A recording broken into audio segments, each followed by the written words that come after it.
All these pieces, broken and scattered, in mercy gathered, mended and whole.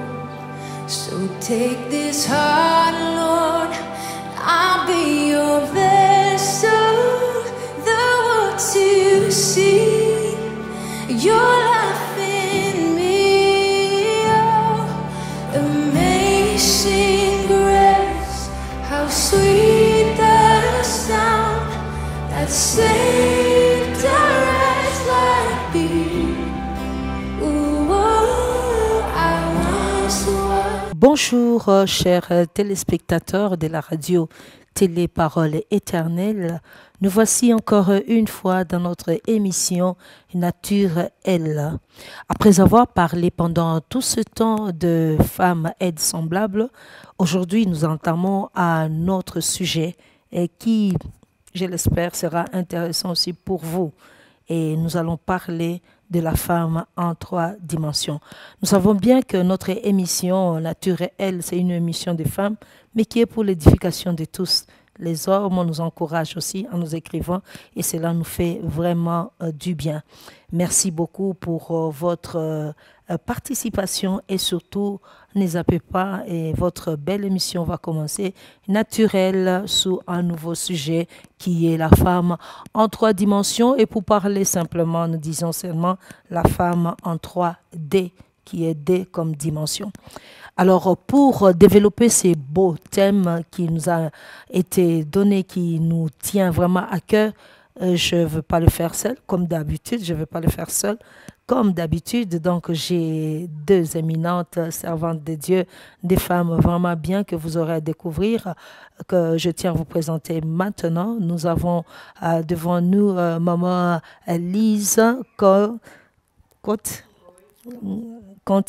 Maman Lise Ngoy Conti, c'est une femme bien, une femme qui aime le Seigneur, une femme mariée à Monsieur Conti. Et avec Monsieur Conti, ils ont 2 enfants, 2 merveilleux enfants, et ils ont 16 ans de mariage. Je crois que c'est ça. C'est ça. Alors bonjour Maman Lise. Bonjour Maman Thérèse. Nous sommes enchantés de vous voir parmi nous. Oui, c'est un plaisir aussi pour moi. Merci. Et nous avons une autre dame que sûrement s'il y a les gens qui suivent la radio, la radio Parole Éternelle, cette voix-là, vous l'entendez souvent, mais aujourd'hui, nous l'avons avec nous ici à la télévision. C'est Madame Nora Boyo. Elle est mariée à Monsieur Jimmy. Et avec Monsieur Jimmy, ils ont 4 enfants, un fils Obed et ses 3 sœurs. Et ils ont 14 ans de mariage. Bonjour Madame Nora. Bonjour Maman Thérèse. C'est vraiment un grand privilège d'être avec vous dans cette émission Nature Elle. Oui, le plaisir est partagé d'être ensemble avec vous dans ces beaux plateaux des Nature Elle. Merci beaucoup. Alors, sans plus tarder, nous allons entrer dans le vif du sujet, la femme en 3 dimensions. Pourquoi nous avons pris ça, la femme en 3 dimensions? Parce que nous avons vu que la femme est vraiment occupée et elle doit se découvrir. Alors, occupée, je vois même sur les réseaux, on montre la femme à 1000 bras, tout ça. Mais aujourd'hui, nous avons voulu résumer tout cela en 3 dimensions et c'est possible pour chaque femme et spécialement celles qui nous suivent maintenant et qui sont enfants de Dieu. Alors, pour développer ce thème, nous allons lire dans le livre de Juges, chapitre 4 et le verset 4. Maman Lise, vous pouvez nous lire ça? Juges 4, 4. Nous lisons au nom de Jésus. Amen. Dans ces temps-là, Déborah, prophétesse, femme de Lapidote, était juge en Israël. Ceci est la parole du Seigneur. Amen. Merci beaucoup. Alors, quand nous entendons déjà ce passage qui est si clair, on nous dit en ces temps-là, Déborah, on parle de Déborah. C'est un temps où les enfants de Dieu, comme on dit précédemment, ont fait ce qui déplaisait au Seigneur, mais le Seigneur a voulu susciter un juge, et c'est spécial cette fois-ci, c'est un juge femme. Et on nous dit dans ces temps-là, Déborah, prophétesse. prophétesse, femme de Lapidote 2, et puis elle était juge en Israël, donc juge. On voit déjà les 3 dimensions là-bas. Ce qui veut dire que nous allons parler de ces 3 dimensions pendant ce temps. Je ne sais pas quoi, ça va nous prendre combien d'émissions, mais plaise à Dieu que nos téléspectateurs puissent comprendre ce que nous voulons dire dans la femme en 3D ou 3 dimensions. Alors, Madame Lise, vous avez lu, nous voulons parler d'abord de la première dimension qui nous parle de Déborah, prophétesse. Maman Nora, vous y êtes aussi. Oui, nous allons parler de la femme prophétesse. Qu'est-ce que vous entendez par la femme prophétesse, Maman Nora? Merci, Maman Thérèse. La femme prophétesse, je vois la servante de Dieu. Elle est d'abord servante de Dieu. C'est une femme qui a une responsabilité, la responsabilité de transmettre le message de la part de Dieu et de le communiquer au peuple de Dieu.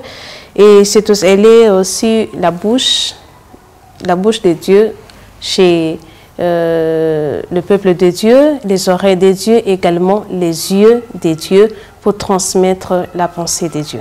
Merci beaucoup, Maurice.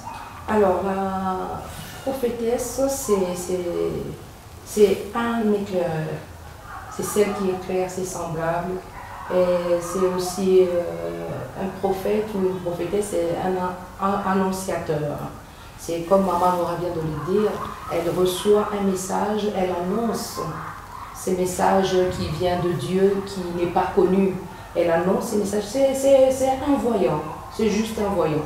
C'est eux qui voient l'avenir et qui nous communiquent au peuple de Dieu. C'est un peu ça, la mission de la prophétesse ou le prophète en soi. Donc un voyant qui éclaire les autres par le message reçu. Ah, alors je comprends pourquoi on appelait Samuel le voyant. Le voyant, oui. Ça, c'était vraiment bien trouvé, le voyant. Alors j'aimerais que nous rentrions vraiment dans le vif du sujet, parce que là nous parlons de Déborah, qu'elle était prophétesse, donc elle était comme on peut dire la voyante, que Dieu envoyait le message pour communiquer au peuple de Dieu. Et si nous remettons le texte dans son contexte, nous voyons l'époque, comment Déborah a travaillé. Il avait le message reçu de Dieu et qu'il communiquait aux autres. Et nous vous recommandons aussi de lire ce chapitre 4 qui est très riche. Vous allez voir ce que nos bien-aimés viennent de nous dire maintenant, que la prophétesse ou le prophète, c'est un voyant qui éclaire ses semblables. Alors j'aimerais qu'on entre un peu dans le détail de cette prophétesse, cette mission-là, parce que nous parlons maintenant de nous. Aujourd'hui, la femme en 3 dimensions, et nous touchons cette partie-là qui nous parle des servantes de Dieu, si je peux dire. À part être voyante ou prophétesse, qu'est-ce qu'on peut être encore? Alors, la femme, dans le service de Dieu, normalement, nous voyons cette femme qui a un ministère. C'est dans le ministère, moi je dis, la femme de nos jours, elle est capable d'accomplir les 5 ministères. Si vous êtes d'accord avec moi, je suis sûre que vous êtes d'accord avec moi. La femme peut accomplir ces 5, elle peut être pasteur, elle peut être diacre ou apôtre. Elle peut aussi être prophétesse, comme elle est là, elle était prophétesse. Et les pasteurs aujourd'hui, elle peut être docteur. Elle peut aussi être docteur. Donc je crois que la femme dans le ministère, c'est cette femme qui sert Dieu dans ce que nous connaissons. Aujourd'hui, on ne peut pas dire à la femme, voilà, reste dans ton petit coin, tu ne sais rien, tu ne connais rien.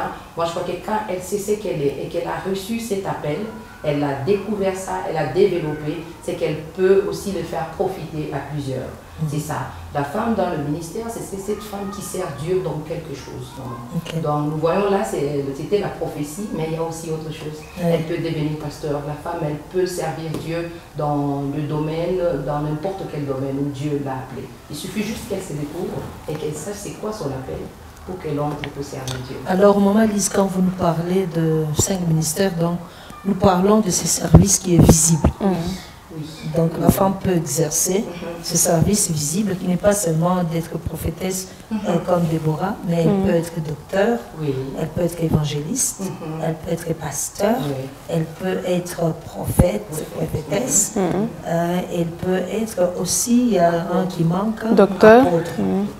Apôtresse. Ok, merci beaucoup. Alors, Maman Nora, moi je crois qu'il n'y a pas que ce qui est visible. Oui. Et parmi les visibles, si vous avez quelque chose d'autre d'ajouter, allez-y. Oui, merci beaucoup, Maman Thérèse. Il y a aussi les services invisibles que l'on ne voit pas, mais on sait sentir ça. Il y a les femmes qui sont là pour décorer, dans la décoration. Elles sont là pour nettoyer, nous le voyons dans nos services. On vient toujours chaque dimanche, on trouve la salle très propre, bien arrangée. Les chaises sont bien arrangées. La chair, on a essuyé, on a épousseté par-ci, par-là, on en fait la poussière. Et elles sont là aussi pour aider. C'est toujours dans le service. Il y a aussi de ces femmes qui sont là pour juste nettoyer nos latrines là-bas. Parce qu'il y a des enfants qui passent, les adultes qui passent aussi par là. Il y a une équipe qui est là. Il y a une équipe vraiment très bien organisée qui fait ce travail-là pour toujours rendre un bon service à Dieu. Et aussi, il y a de ces femmes aussi dans les services aussi invisibles. Il y a aussi la louange et l'adoration. Nous avons vu même Myriam, la sœur de Moïse. Elle a eu à le faire. Lorsqu'ils ont traversé la mer Rouge, la Bible dit qu'elle chantait. Est-ce que c'était connu avant? Non, mais elle a commencé, elle a fait ces chants-là et directement le peuple était emballé. Ils ont commencé à chanter. Pourquoi? Parce que le Seigneur a eu à faire un grand miracle pour eux. Et ce sont ces services-là, peut-être c'est pas trop bien connu, bien on ne voit pas, mais on sait sentir leur présence lorsqu'on vient peut-être dans les ensembles comme ça.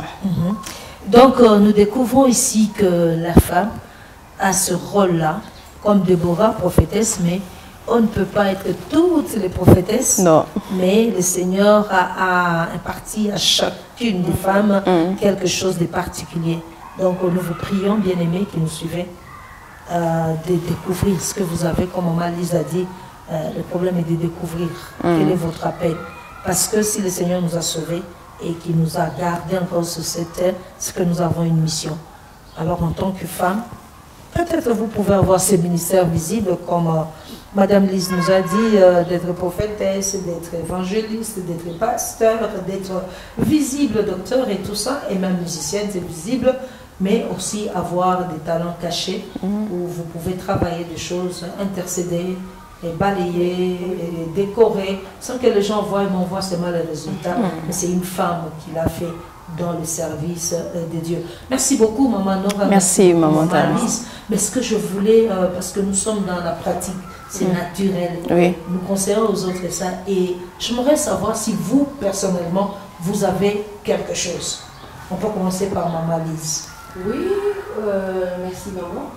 Oui, j'ai quelque chose. Mon témoignage, c'est que quand j'ai reçu le Seigneur Jésus, et tout de suite... Ça fait combien de temps? Ça fait des années déjà. Ma mère, elle nous a élevés. C'est une femme forte que je salue. Elle nous a élevés seuls.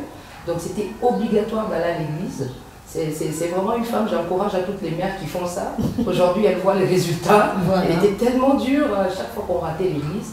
Et depuis qu'on est enfant, donc on a grandi dans ça, dans l'église. Et je crois que je dirais peut-être ça fait 30 ans que je suis dans le Seigneur, que toute la famille, là-haut, il y a eu des choristes, à l'intercession. C'est là que même c'est chez nous au fait qu'on a appris à prier.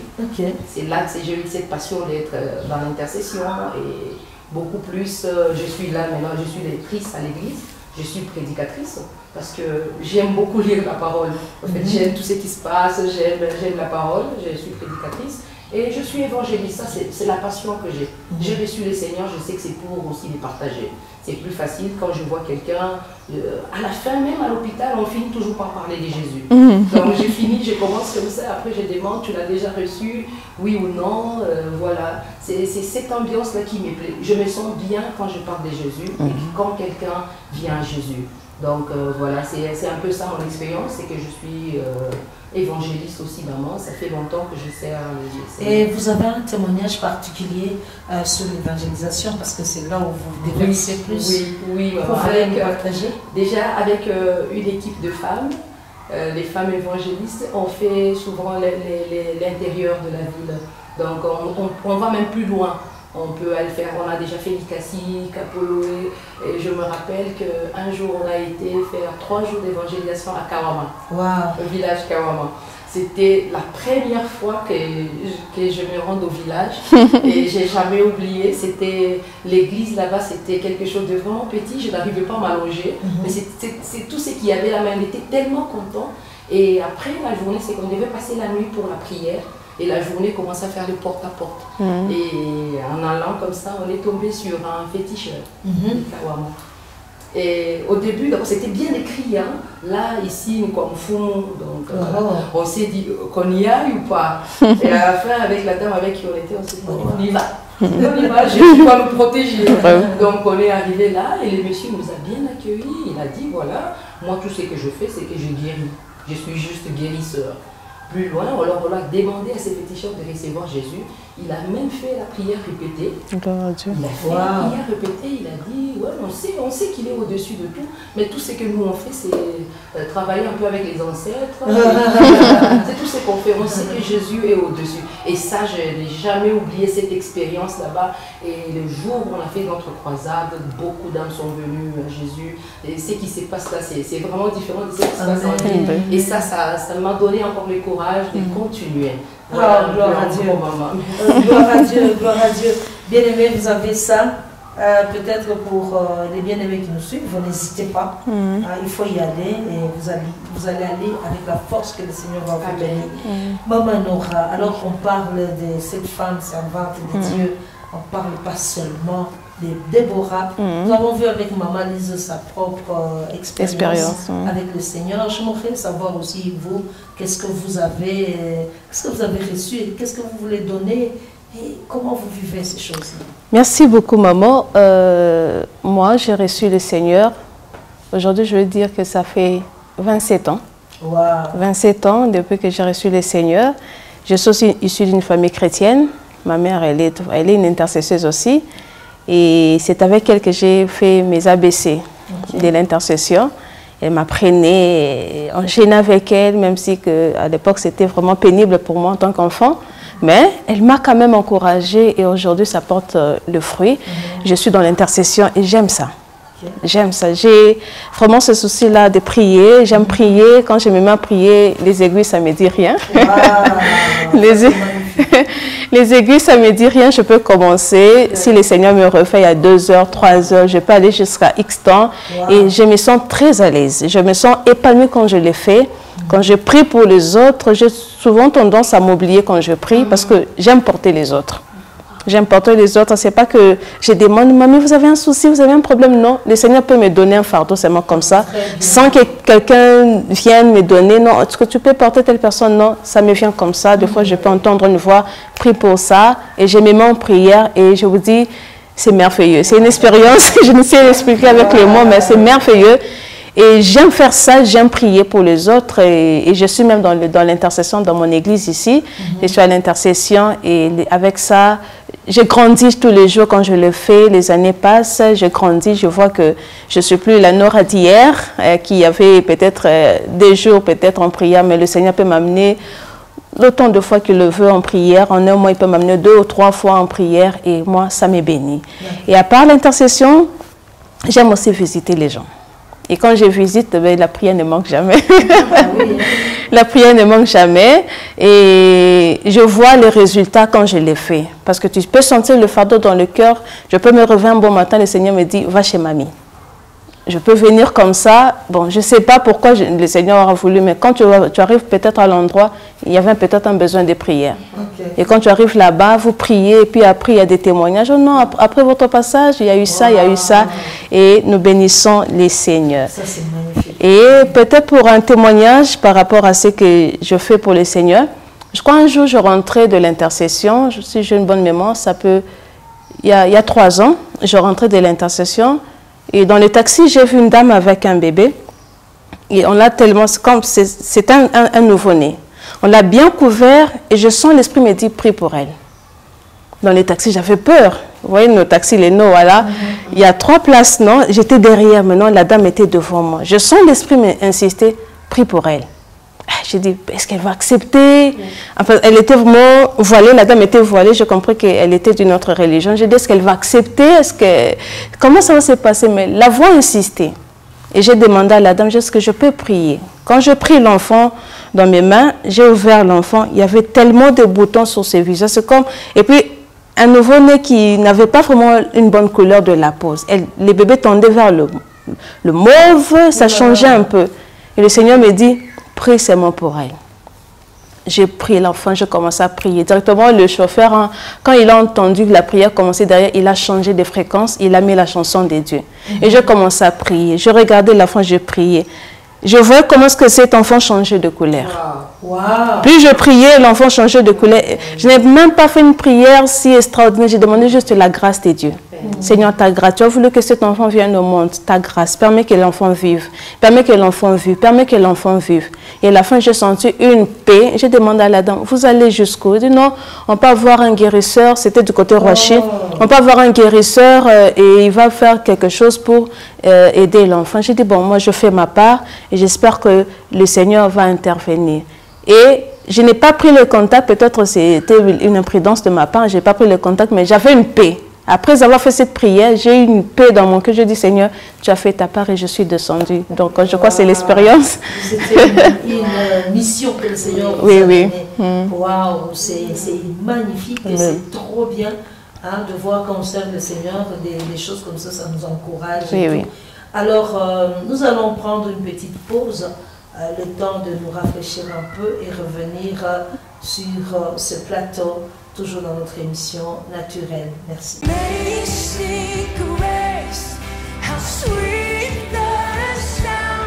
Merci beaucoup d'être encore là dans notre émission naturelle. Si vous nous avez pris en cours, nous allons juste répondre qu'après avoir parlé pendant longtemps des séries et des séries sur Aide semblable, maintenant nous avons un nouveau thème que nous appelons la femme en 3 dimensions. Parce que nous nous sommes rendus compte que la femme fait beaucoup. Alors pour vous aider, on n'a pas voulu détailler tous les 1000 bras qu'on a mis pour la femme. On a résumé cela en 3 dimensions et nous parlons de cette femme spirituelle qui est sauvée. Cette femme spirituelle qui est sauvée, et nous avons pris l'exemple de Déborah où on a vu qu'elle était prophétesse et pas seulement prophétesse, la femme actuelle peut servir Dieu. Alors, la femme actuelle peut servir Dieu. Alors, nous parlons encore avec Madame Lise qui nous a parlé de ce ministère qui est visible. Et elle nous a aidés, elle nous a donné même son propre témoignage, ce qu'elle a vécu parce qu'elle servait le Seigneur dans ce qui est visible, qui est l'évangélisation. Et je crois que si vous nous avez suivi cette expérience à Kawama avec le féticheur et comment le Seigneur a pu intervenir. Mais dans les ministères, bien aimés, les gens qui servent le Seigneur, nous voyons qu'il n'y a pas que de roses. Il y a aussi des difficultés. Alors j'aimerais, Madame Lise, que vous nous parliez un peu de quelques difficultés que vous avez déjà rencontrées en servant Dieu dans ces ministères ouverts. Oui. Alors, il y a beaucoup, en tant que femme, on rencontre beaucoup de difficultés, maman. Il y en a qui, tout de suite, quand tu te présentes devant des messieurs ou devant des hommes, tout de suite, c'est... Non, la Bible dit que la femme se taise. Tout de suite, hein, sans même avant que tu n'ouvres même la bouche. Ils ont raison. On te jette ça sous la figure. Toi, tu parles au nom de qui? La Bible a dit. Restons dans la Bible parce que Bible est nasema, tais-toi. Ouh là là. Voilà, ça c'est son. Maintenant, quand on n'a pas assez d'arguments pour convaincre, là déjà, si aussi on est frustré, on n'est pas préparé, on baisse les bras, on baisse la garde, on s'est dit non, non, là je suis déjà attaqué et tout. Et il y a des difficultés aussi qu'on rencontre, c'est que... Restons un peu là-bas quand on parle et que la femme se taise et ça bloque un peu parce que je crois que beaucoup de bien-aimés aussi qui nous suivent, peut-être vous avez aussi cette grâce-là d'évangéliser et tout ça, mais vous vous rencontrez aussi avec ce problème-là. Comment faire? Moi, je crois que d'abord, c'est être consciente que vous-même, vous êtes appelée. Parce qu'une âme que la femme évangélise et qui vient au Seigneur, cette âme-là n'est pas moindre que les autres. Non, hein? On a cette grâce ensemble.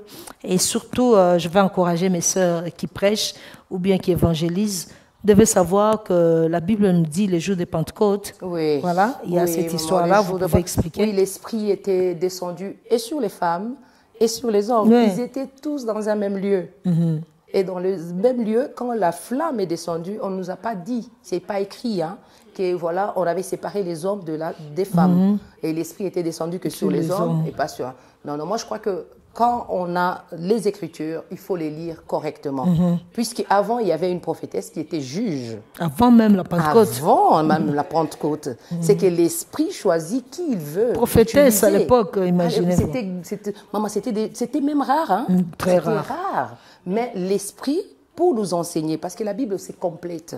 L'ancien complète le nouveau, et le nouveau vient compléter l'ancien. C'est que l'esprit qui était sur Déborah, ça continue aujourd'hui à agir, ça peut choisir qui ça veut. Donc, il faut seulement savoir, maman, que, comme vous avez dit, à quoi est-ce qu'on a été appelé. Et tu te connais toi-même, tu es bien instruite dans la parole, tu es bien assise dans la parole. Face à ces personnes-là, qu'est-ce qu'il faut répondre? Qu'est-ce qu'il faut leur dire?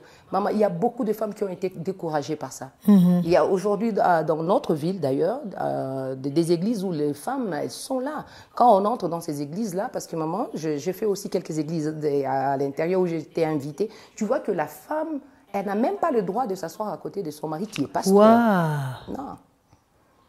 Je ne veux pas citer les quartiers ni les églises, mais il y a des églises où ça se passe comme ça. Elle doit s'asseoir soit derrière, soit loin. On te dit, tu demandes, mais la maman pasteur, elle est où? En tant que visiteur, on veut voir l'homme, on est habitué. Par exemple, dans mon église, c'est comme ça, à l'église du Plein Évangile Rama. Donc, je vois mon père à côté de sa femme. Mais quand j'arrive là, on me dit, la femme, elle doit rester là. Donc, même les anciens ne permettent pas à la femme de parler. Oui, mais j'ai même entendu une fois, c'est une maman pasteur qui m'a raconté, ça m'a fait rire, mais bon, c'est la façon de faire, on ne juge pas. Il dit même la Sainte Seine, la femme n'a pas droit de passer, donner. Tu vois, les hommes, ils sautent quand c'est la femme qui donne. Donc, c'est un peu la conception. Les gens continuent à frustrer les femmes, mais nous voulons vous assurer cet après-midi que vous êtes appelés, et si vous êtes appelés à ça, faites-les au nom de Jésus. Amen, amen, amen, Oui. maman. Et à part cela, il y a autre chose aussi. Il y a ce message aussi, maman, si je dois revenir, je crois que tout le monde utilise ces messages de Corinthiens où Paul parle à l'église des Corinthes, soi-disant que la femme se taise. Mais c'était une lettre peut-être dédiée à ces femmes-là de cette église qui s'étaient mal comportées. Elle s'était mal comportée, alors Paul a écrit cette lettre pour ces femmes-là, pas à toutes les femmes qui doivent se taire parce qu'elles ne savent pas parler. On rencontre beaucoup de difficultés, maman. Par exemple, moi, avec l'évangélisation aussi, notre difficulté, c'est que d'abord, on ne te fait pas confiance. Ok.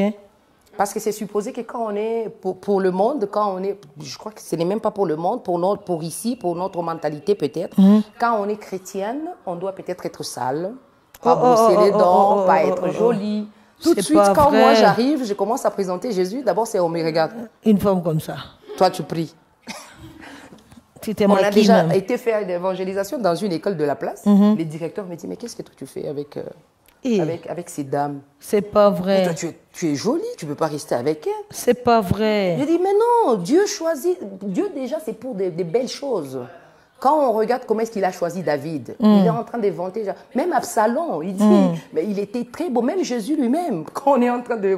Avec ta beauté, moi, je dis à toutes ces femmes, sers Dieu, ne te néglige même pas, maman. Ça aussi, c'est les difficultés que nous avons. C'est qu'on commence déjà par te juger. On pense que non, tu n'es pas trop pied dedans parce que tu es jolie. Tu ne devrais pas, toi, servir les seigneurs. Tu dois peut-être être dans la rue ou quoi. Donc ça aussi... Maman Nora, à propos de l'évangélisation, qu'est-ce que tu dis? Merci, Bobo. En fait, la difficulté, elle est là parce qu'on la rencontre. C'est vraiment un grand obstacle dans l'œuvre du Seigneur. Mais heureusement, nous avons le Saint-Esprit pour nous aider. Et... dans l'évangélisation, lorsque vous allez, moi je parlerai plus dans l'intercession, parce que je suis de l'intercession. Mais pour l'évangélisation d'abord, comme elle parle un peu là, est-ce que vous n'avez pas encore entendu qu'on fait taire la femme, on ne veut pas qu'elle parle? Si. D'ailleurs, je suis même un témoignage vivant dans ma propre famille. Je me rappelle... mes parents sont à Kinshasa, c'est là il y a presque ma grande famille. Je suis venue ici. Quand je suis retournée vers eux, j'ai voulu apporter l'évangile un peu, parler de Jésus parce que j'ai grandi, j'ai vu Jésus s'est révélé un peu en moi. En fait, le Jésus qu'on m'a montré quand j'étais petite et c'est que moi-même j'ai eu à découvrir, je sens qu'il y a une grande différence. Et je rentre chez nous, je vois mes tantes parce que j'ai des tantes et des oncles qui sont encore dans le monde, si je peux le dire ainsi. je leur parle de Jésus. Et quand je parlais de Jésus, on me regarde. Toi seulement. Toi. Hein, vous voyez à Kinshasa, ils utilisent le langage lobby. Oh non. Ça veut dire toi, le rat. La petite souris. Ah non. Vous voyez, parce qu'ils sont des aînés, des grands, ils sont mes parents, parce que tu veux nous parler de Jésus. J'ai dit non, ça ne Donc regarde il y a pas l'âge aussi qui est l'obstacle voilà. dans l'évangélisation, la oui. beauté, la propreté, le genre. Ouais. Okay. Et ça dérange. Quand tu regardes comme ça, tu dis, c'est vrai, je suis enfant, petite. Et puis je parlais parce qu'ils étaient dans des pratiques là que je condamnais. La Bible ne nous permet pas de faire ça. Maintenant, quand je condamnais ça, mais quand même. Popo Bali et Ndongote Yabiso, vous voyez, c'est déjà une difficulté, mamie. Et lorsqu'on n'est pas outillé, on n'a pas la force, directement on va dire, je m'étais, parce que ce sont des aînés, je ne parle pas. Mais heureusement, le Saint-Esprit était là, malgré qu'on me parlait durement, j'ai quand même pu donner quelque chose. Mais je bénis le Seigneur, parce que le Saint-Esprit, c'est ce qu'il fait. On peut parler comme ça. Des années après, il y a une qui m'a appelée. Hein. Ah, gloire à Dieu. Oui, il y a une qui m'a appelée, m'encourageant même par rapport à lui. Tu n'as pas eu peur? Non, on n'ose même pas, parce qu'il y a des aînés qui n'osent pas. Mais moi, j'ai osé et je crois que le Saint-Esprit, c'est ce qu'il fait. Amen, amen. Et à part ça, parce que vous êtes maintenant dans l'intercession, quelques difficultés? La difficulté que je rencontre dans l'intercession, c'est plus le manque de foi des personnes pour qui tu portes en prière. Comment ça? Je peux porter en prière, je pose exemple, mamie, je prie pour une personne, mais quand tu parles avec la personne, le Seigneur ne t'a pas convaincu peut-être de lui dire que tu le portes en prière, mais je viens peut-être sonder pour voir comment tu vas et tout. Ah, Seigneur, moi, ma situation, il y a des pleurnichements, tu ne sens pas la foi en la personne. Tu ne sens pas de la personne lui-même se mettre dans la peau de l'intercesseur pour prier pour son problème. Mais quand je rentre au pied du Seigneur, je demande à Dieu, Seigneur, touche les cœurs. Pénètre ces cœurs-là. Ils ne croient pas que tu es capable de les sauver. La personne ne croit pas que tu es capable de les guérir. La personne ne croit pas que tu es capable de changer son mari ou bien de changer ses enfants. Et pourtant, elle est là, cherchant des solutions à gauche et à droite. C'est vraiment un grand obstacle parce que c'est important lorsque vous priez pour quelqu'un. Permettez-moi, je peux dire, j'ai prié pour mamie, je sens quand même, il y a quand même un changement.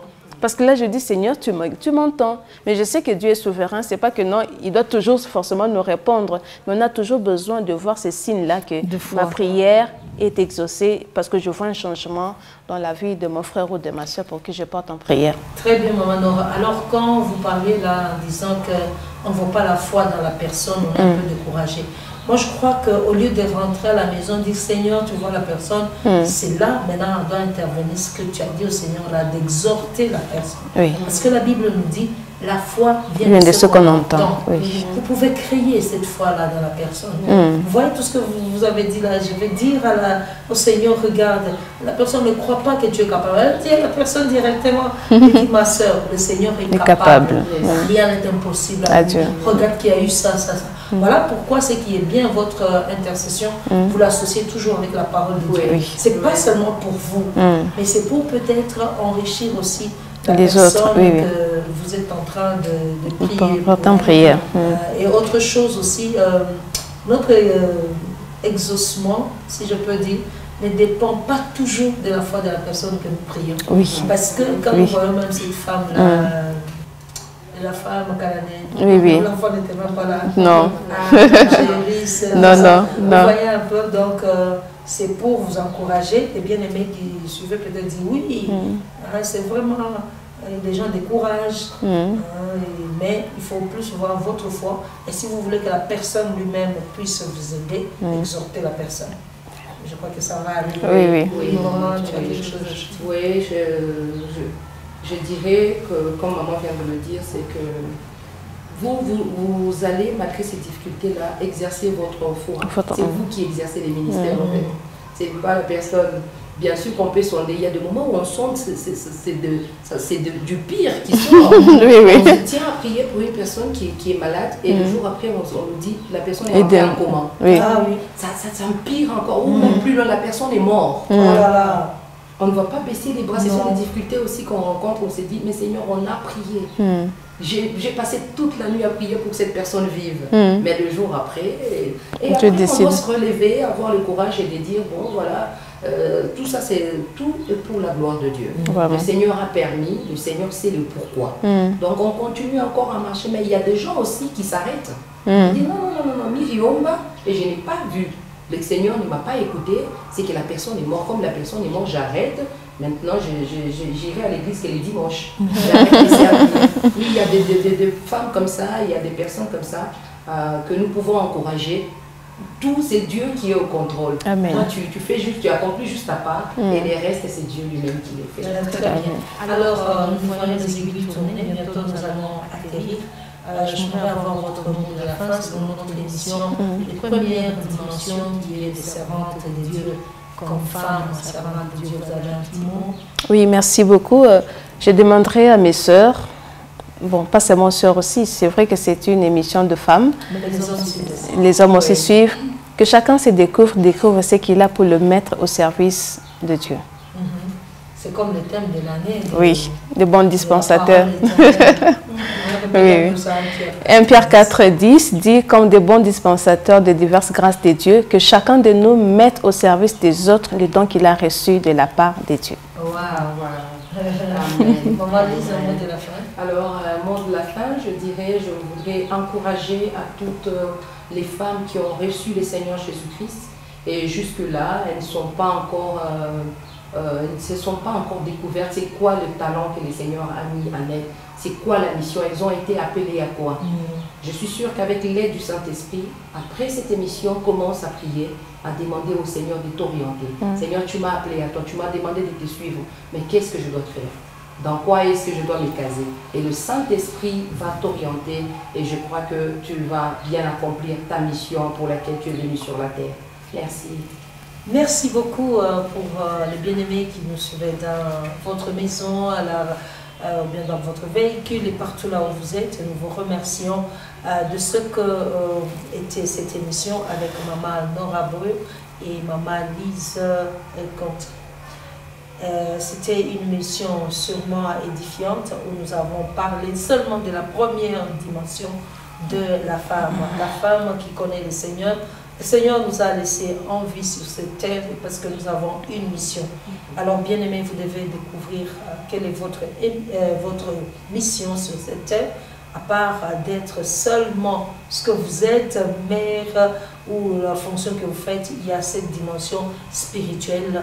Vous êtes enfant de Dieu. Qu'est-ce que vous devez faire en tant qu'enfant de Dieu? Ce qui est vraiment conseillé, et les bien-aimés qui ont développé, si vous avez votre église, déversez les dons que vous avez reçus dans votre église pour l'édification de tous. Alors, merci beaucoup. Nous remercions aussi le frère Yann, Papa Yann, qui était en régie, qui est en train de réaliser et de donner cette mission. Que le Seigneur le bénisse.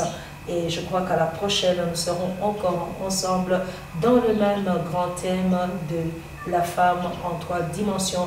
Mais cette fois-là, nous prendrons autre chose qui n'est pas cette femme chrétienne qui est au service de Dieu, mais une autre dimension, comme nous avons dit, que Déborah en avait 3. Elle était prophétesse, femme de, et puis elle était aussi juge.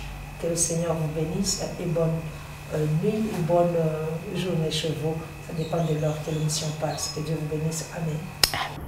All these pieces broken and scattered, in mercy gathered, mended and whole.